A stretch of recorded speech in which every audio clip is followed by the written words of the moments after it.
Good morning बच्चों। आज हम पहाड़ी मिनिएचर पेंटिंग के बारे में पढ़ेंगे।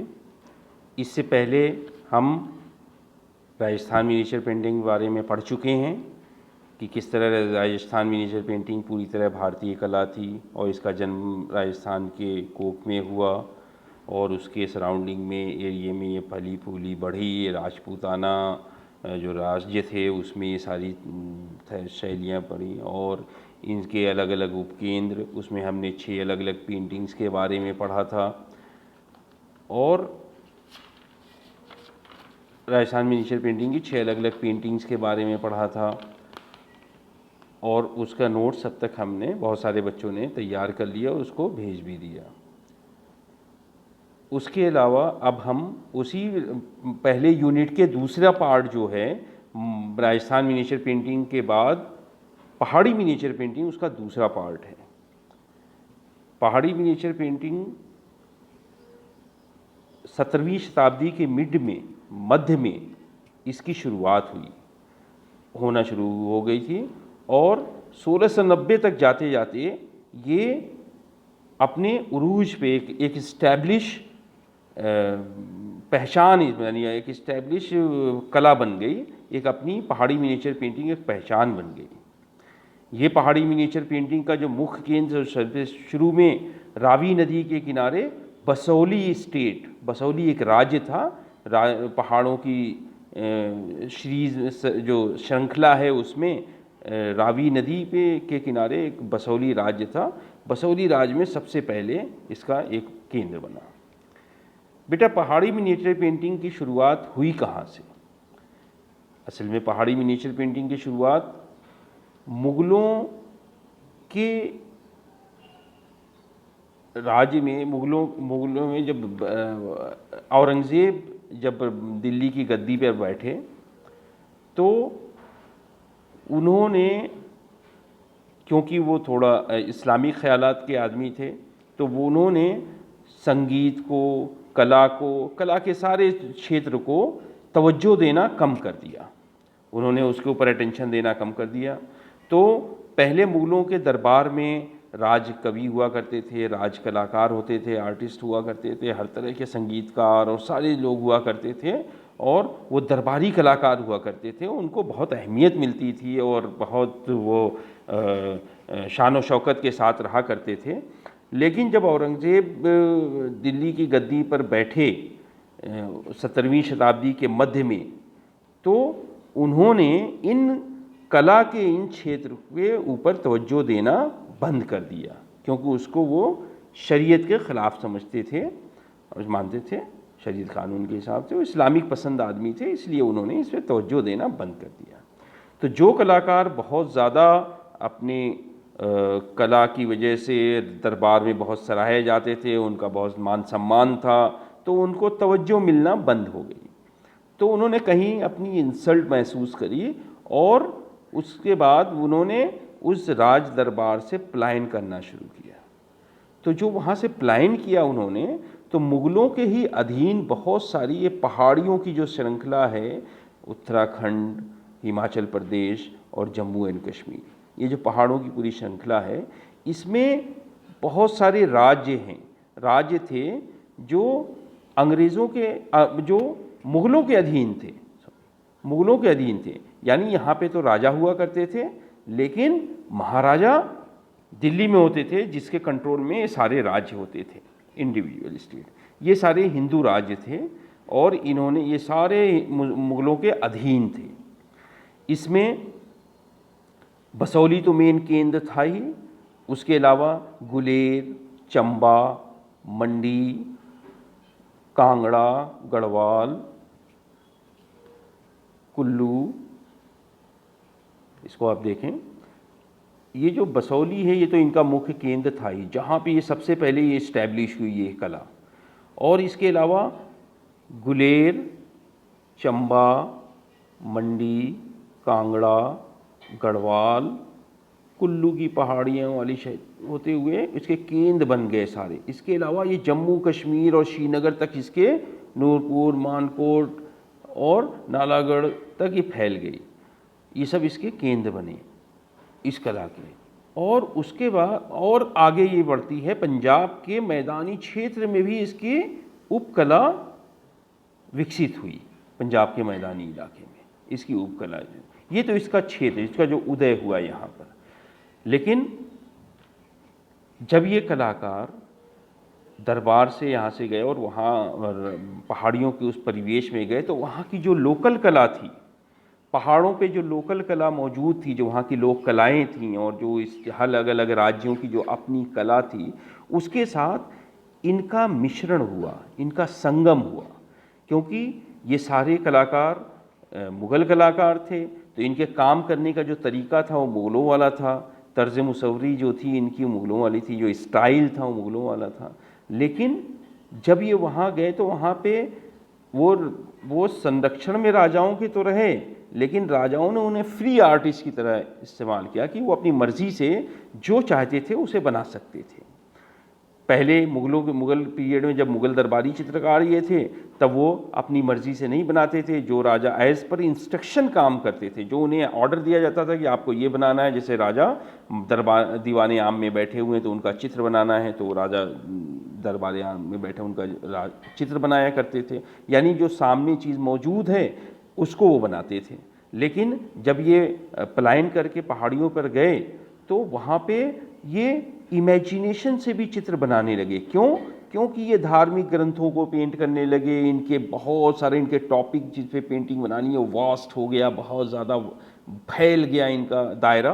तो जहाँ तक इनकी इमेजिनेशन काम करती थी वो काम करने लगे, तो इमेजिनेशन पे बेस्ड ये पेंटिंग बनाने लगे। जबकि मुग़ल मिनिएचर पेंटिंग का ये तरीका नहीं था। मुग़ल मिनिएचर पेंटिंग में सामने देखकर चीज़ों को बनाया जाता था, लौकिक चित्रण एक तरह से जिसे कहते हैं वो होता था।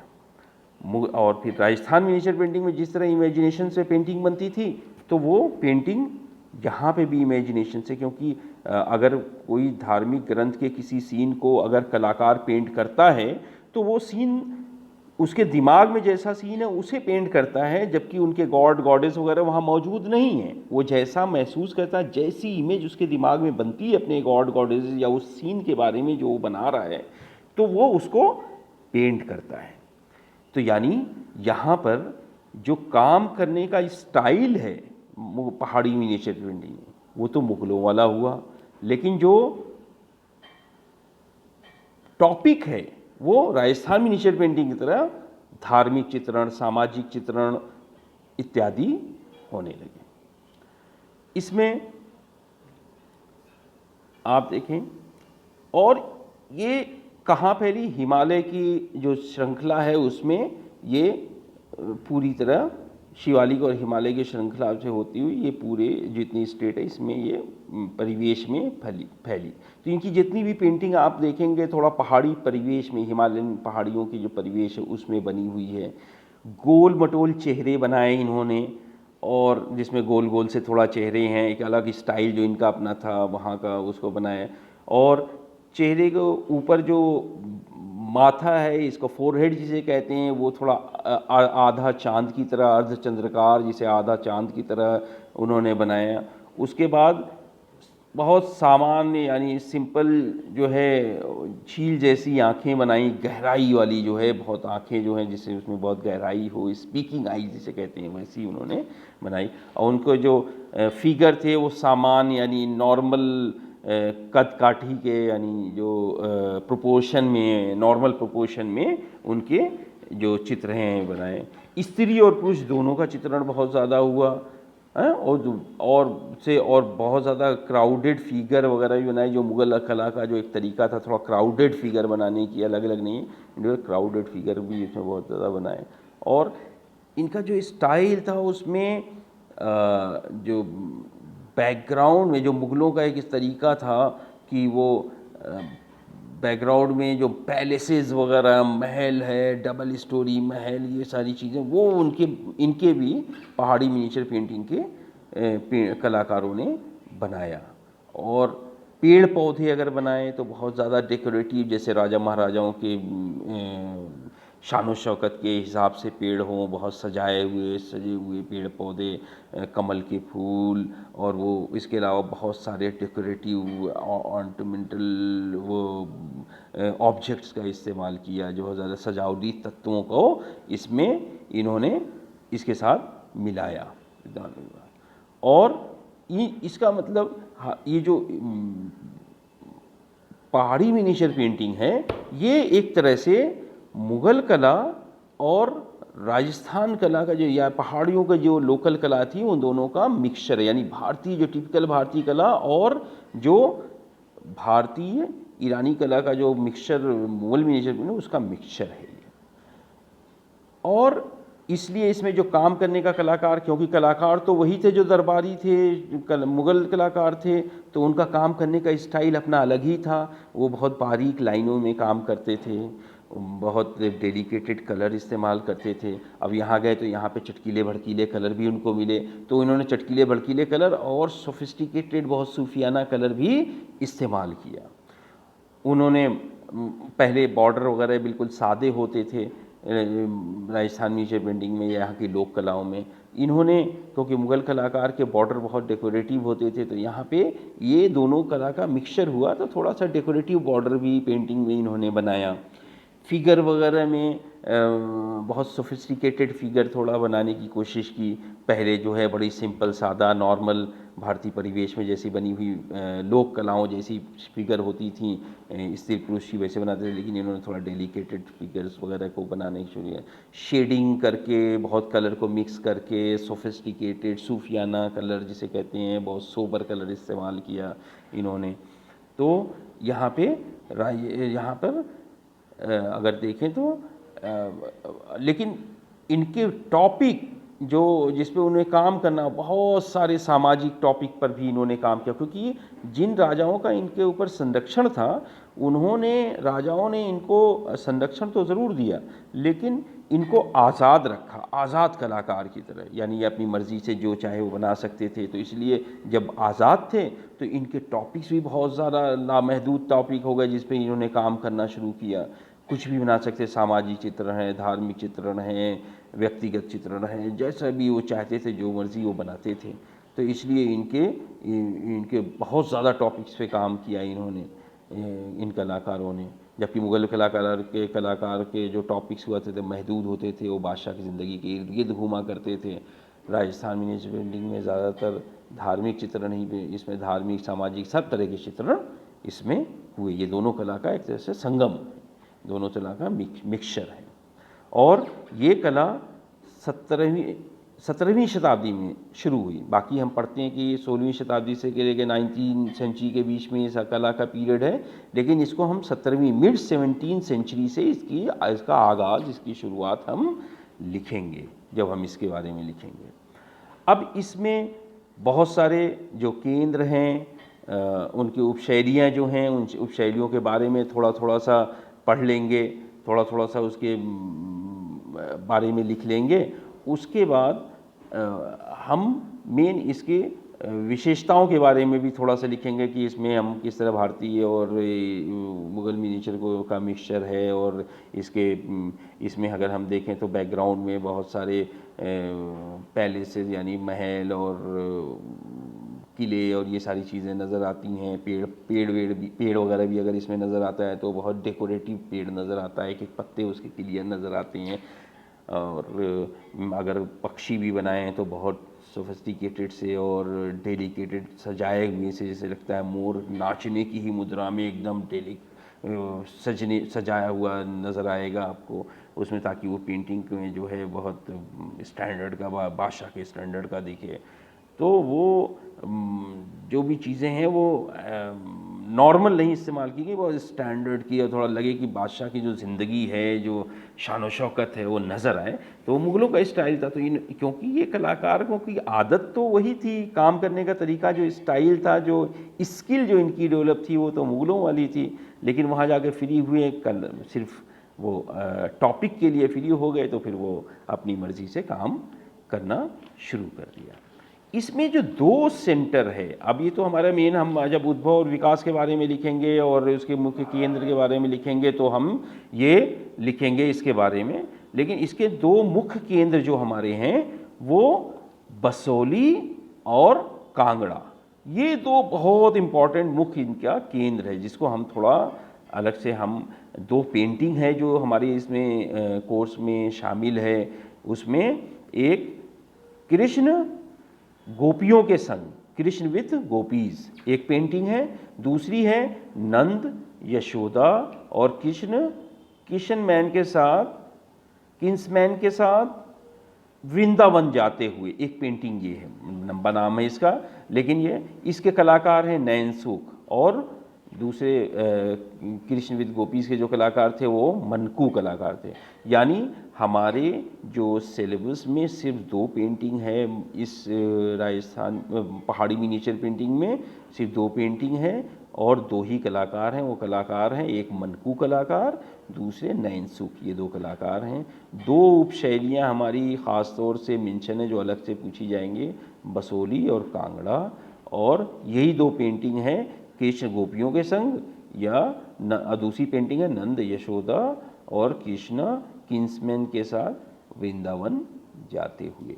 तो ये दो पेंटिंग है, इस दो पेंटिंग को हम अलग से भी पढ़ेंगे, लेकिन जब हम इसमें पहाड़ी मिनिएचर पेंटिंग के बारे में लिखेंगे तो हम जब लिखेंगे तो इसमें लिखेंगे इसके मुख्य कलाकार मनकू और नयन सुख इसके मुख्य कलाकार हैं, और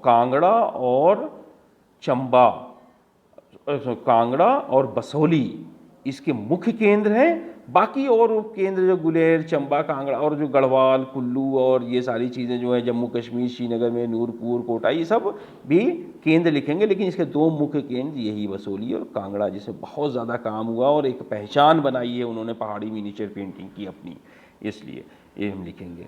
और इसकी मुख्य पेंटिंग कौन सी है, तो जो हमारे सिलेबस में शामिल है उसका नाम लिख देते हैं। कृष्ण विद गोपीज इसकी मुख्य पेंटिंग है, इसके अलावा जो है नंद यशोदा और कृष्ण जो है किंग्समैन के साथ वृंदावन जाते हुए एक पेंटिंग है, ये दोनों मुख्य पेंटिंग है। तो हम ये एक जनरल इंट्रोडक्शन पे भी इनको लिख देंगे। और इसकी शुरुआत 17वीं शताब्दी के मध्य में हुई और इसका पीरियड 17वीं शताब्दी मध्य से लेकर 19th सेंचुरी के बीच है, जिसमें ये फली फूली बढ़ी और पहाड़ियों के परिवेश में इसका सारा चित्रण हुआ, और पूरी तरह ये भारतीय कला को टॉपिक जो है ख़ास तौर से भारतीय कला पर और रागमाला पेंटिंग पर आधारित है।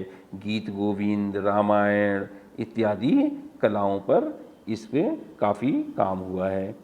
और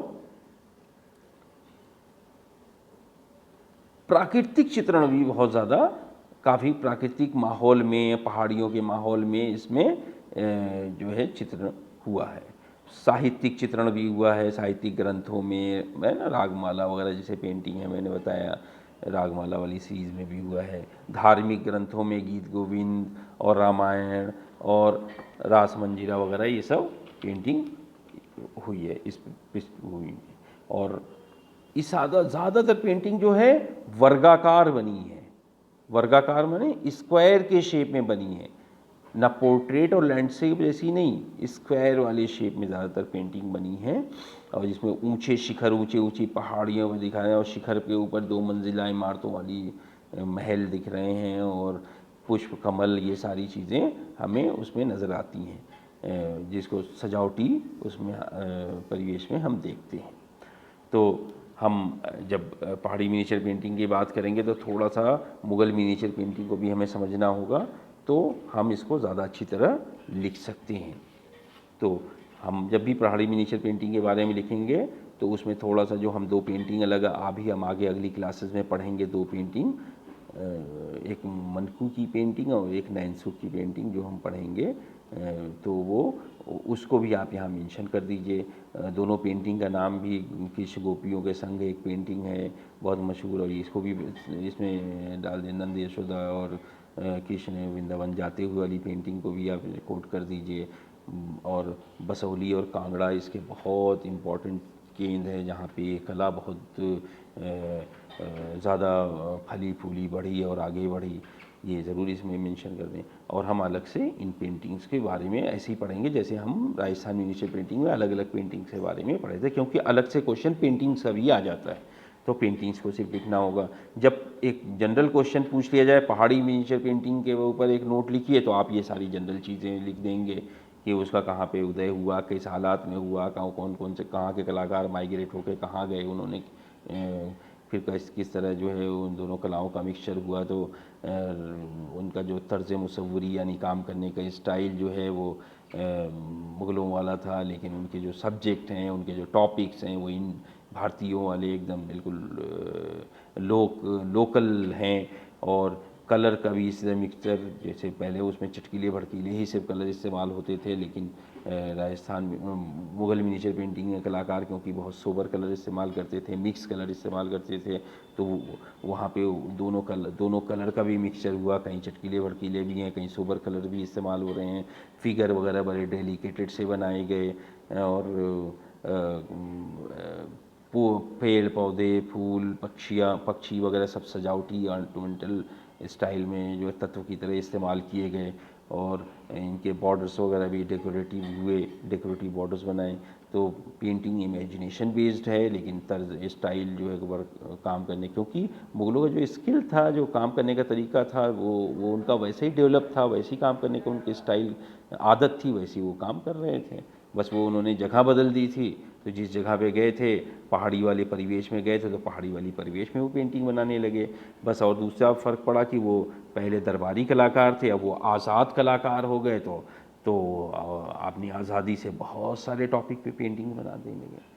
तो आप लोग इसको एक बार पढ़ के इस पर एक नोट्स बना लीजिए कि पहाड़ी लघु चित्र शैली पर एक नोट्स बनाइए, इनके उद्भव और विकास के बारे में, इनके मुख्य केंद्र के बारे में, और इनके विशेषताओं के बारे में थोड़ा सा इसके लिख के एक नोट्स बना लीजिए अपनी कॉमर्शियल आर्ट की कॉपी में। ये फर्स्ट यूनिट का दूसरा पार्ट है, जो फर्स्ट यूनिट है उसका दूसरा पार्ट है, इसको आप बना लीजिए। और फिर अभी हम 2 पेंटिंग जो इस यूनिट में, पहाड़ी मिनिएचर पेंटिंग में सिर्फ 2 ही पेंटिंग हैं। पहले राजस्थान मिनिएचर पेंटिंग में 6 पेंटिंग हमने पढ़ी है, क्योंकि वो ज़्यादा इंपॉर्टेंट, बहुत बड़ा टॉपिक था, बहुत ज़्यादा काम हुआ वहाँ, 6 पेंटिंग के बारे में पढ़ा है। पहाड़ी मिनिएचर पेंटिंग क्योंकि पहाड़ों तक ही सीमित है, वहाँ से सिर्फ 2 पेंटिंग को हमें पढ़ना है। तो ये अगर हम इसको लिखने के बाद 2 पेंटिंग और हम पढ़ेंगे, तो हमारा फर्स्ट यूनिट कंप्लीट हो जाएगा। जब फर्स्ट यूनिट कंप्लीट हो जाएगा, तो फर्स्ट यूनिट का एक टेस्ट होगा, जिसके मार्क्स बाद में बोर्ड में जुड़ेंगे। CBSE की तरफ से गाइडलाइन आ गई, तो आप लोग बेटा ये नोट्स बनाते रहिए, इसी के बेस पे आपका यूनिट टेस्ट होगा अगस्त के फर्स्ट वीक में। ओके, ठीक है बेटा, थैंक यू।